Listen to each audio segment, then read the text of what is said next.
Preview main event UFC 325 Volkanovski vs Lopez 2.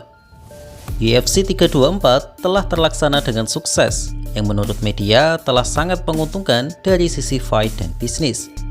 Dari sisi fight, juara interim kelas ringan yaitu Justin Gaethje sudah resmi dilantik dan hampir dipastikan akan menghadapi juara undisputed Ilia Topuria. Meskipun sebagian fans tetap menyayangkan, seharusnya Arman lah yang lebih cocok menghadapi Topuria. Dari sisi bisnis, UFC 324 berhasil membuat jumlah subscriber Paramount Plus naik dengan signifikan, yaitu 1 juta subscriber. Sehingga, meskipun sejak awal match up main event UFC 324 menimbulkan banyak kritik, tapi kenyataannya secara bisnis ini adalah langkah brilian. Karena untuk menambah pasar baru, diperlukan pertandingan menghibur untuk menjadi magnet target pasar baru. Dan dengan kontroversi yang sama, UFC juga akan menggelar main event UFC 325 yang berlangsung besok pagi dalam perebutan sabuk undisputed UFC Featherweight Championship of the World, Alexander Volkanovski versus Diego Lopez 2.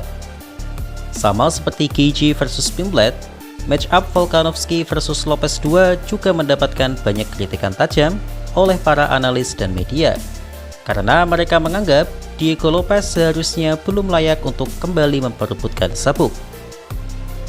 Hal ini karena Lopez baru mengantongi 1 kali kemenangan setelah sebelumnya dikalahkan oleh Volkanovski tahun lalu. Beberapa analis menganggap bahwa seharusnya Lerone Murphy atau Movsar Evloev lebih layak untuk memperebutkan sabuk karena mereka masih undefeated dan win streak mereka juga panjang. Volkanovski sendiri juga tak menampik bahwa seharusnya ia sangat ingin melawan Movsar. Tapi karena ia cukup taat dengan aturan UFC, jadi ia tidak ambil pusing mengenai calon lawannya tersebut. Karena Movsar sangat jarang bertanding, ditambah ia jarang menang finish, sehingga UFC yang menginginkan pertunjukan hiburan untuk menguatkan kerjasamanya dengan Paramount Plus lebih memilih Diego Lopez yang jauh lebih aktif dan dianggap lebih menghibur penonton daripada Movsar Evloev. Itu tadi sedikit background drama untuk membantu teman-teman dalam memahami konteks event ini. Dan sekarang mari kita masuk ke pembahasan pertandingannya. Seperti yang kita tahu, sejatinya mereka sudah pernah bertanding dan bisa dibilang pertandingan pertama mereka masih cukup baru karena terjadi belum ada 1 tahun yang lalu. Karena itu, pertandingan terakhir mereka bisa kita jadikan referensi untuk mengukur kesiapan mereka masing-masing. Odds Bandar sendiri masih mengunggulkan Volkanovski sebagai favorit meskipun dengan selisih yang sangat tipis, yaitu di angka minus 150 dan Diego Lopez di angka plus 125. Ya, ini wajar karena di pertandingan pertama mereka, pertandingannya memang sangat tipis. Mereka berdua sama-sama dikenal dengan fighter yang lengkap meskipun memiliki ciri khas yang berbeda. Volkanovski meskipun memiliki kemampuan striking yang luar biasa, tetapi ia bukanlah KO artis dan lebih dikenal dengan point striker yang mencicil damage dan poin untuk memenangkan pertandingan. Bukan berarti ia tidak memiliki KO power. Hanya saja dengan status dan pengalamannya sebagai sang juara, Volk lebih suka bermain jarak dan sesekali masuk untuk memberikan damage. Saat dia masih muda dulu, Volk lebih agresif dan tidak sungkan untuk beradu pukul. Tapi di usianya yang sekarang, Volk lebih teknikal mengingat ia sudah tidak setangguh dulu. Sedangkan Diego Lopez selain juga teknikal, tapi ia juga jauh lebih brutal. Lopez dikenal memiliki kecepatan dan eksplosivitas tinggi, sehingga lawan dipaksa untuk mundur atau beradu brawling dengannya. Di pertandingan pertamanya melawan Volkanovski, Volk tidak mampu mengimbangi kecepatan dan keganasan Lopez. Karena itu, ia lebih menggunakan pengalamannya untuk mencuri momen dalam setiap langkah Lopez. Namun sepertinya, Lopez tambah dewasa dan belajar dari pertandingannya melawan Volkanovski yang pertama, di mana saat melawan John Silva, Lopez tampil lebih tenang karena Silva sangat agresif.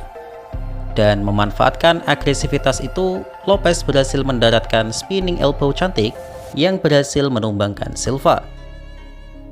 Di pertandingannya nanti, saya yakin Lopez tidak akan segegabah dulu dan lebih banyak melakukan kalkulasi, karena asal agresif saja tidak akan bisa mengalahkan Volkanovski meskipun sudah tua, kecuali itu adalah Ilia Topuria. Diego Lopez juga memiliki KO power yang lebih kuat dari Volk, sehingga hal ini pasti akan membuat Volk sangat berhati-hati dan dituntut untuk main sempurna selama 5 ronde. Dari sisi ground game, Lopez sejatinya lebih skillful dari Volkanovski, karena Lopez meskipun kalah, tapi ia mampu meladeni grappling move-besar dengan cukup baik. Namun jika hanya mengandalkan skill saja, itu tidak akan cukup untuk mengalahkan Volkanovski di bawah, karena bahkan sang raja pound for pound Islam Makhachev sangat kesulitan mendominasi Volk di bawah. Selain itu, Volk juga berhasil lolos dari kuncian mematikan dari salah satu pengguna BJJ terbaik saat itu, yaitu Brian Ortega. Hal ini karena menurut Belal Muhammad, Volk memiliki tubuh yang pendek tapi penuh dengan otot, yang ia sebut Volk sebagai gumpalan otot, sehingga menyulitkannya untuk dikontrol. Karena itu, saya tidak berpikir keduanya akan bermain ground game di sini, kecuali untuk memperlambat tempo atau menghancurkan timing lawan. Selain itu, Volk juga memiliki takedown defense yang bagus dan grapplingnya juga berada di level atas. Jadi sangat mungkin mayoritas jalannya pertandingan nanti akan berlangsung stand up fight. Secara kesimpulan, saya sangat sulit untuk memberikan keunggulan pada dua fighter tersebut. Seharusnya, jika diukur dari skill set, Volkanovski masih lebih unggul. Ia sangat taktis, kalkulatif, dan pengalamannya jauh lebih tinggi dari Lopez. Namun karena usianya yang sudah 37 tahun, ditambah kerusakan yang ia derita sejauh ini, membuat Volk sudah tidak sebadak dulu. Dagunya memang kuat, tapi sudah 2 kali pecah dan sempat dijatuhkan oleh Lopez.